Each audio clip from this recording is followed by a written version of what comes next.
Кез келген өркениетті қоғам үшін сыбайлас жемқорлықпен күрес ең өзекті сұрақтардың бірі болып табылады. Сыбайлас жемқорлық мемлекетті ішінен жоюдың бастамасы мен жетістіктерді жоққа шығаратын ұлттық қауіпсіздікке қауіп-қатер әкелетіндігі күмәнсіз.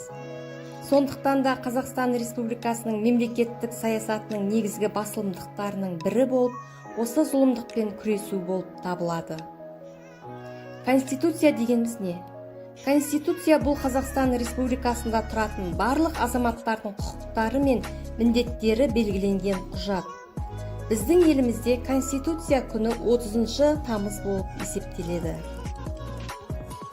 Оқушының міндеті мектеп жарлығын орындау, сонымен қатар мектеп жарлығына сәйкес жағдайда мектеп қызметкерлер және кезекші оқушылардың айтқанын орындау, мектеп ішіндегі қалыптасқан ережелер, қауіпсіздік техникасын және тазалықты сақтау, мұғалім және ұжымның тапсырысын орындау, сынып жетекшілікте және өз-өзіне қызмет жасауға қатысу, мектеп сыныпта тыныштық, сабырлықты сақтау.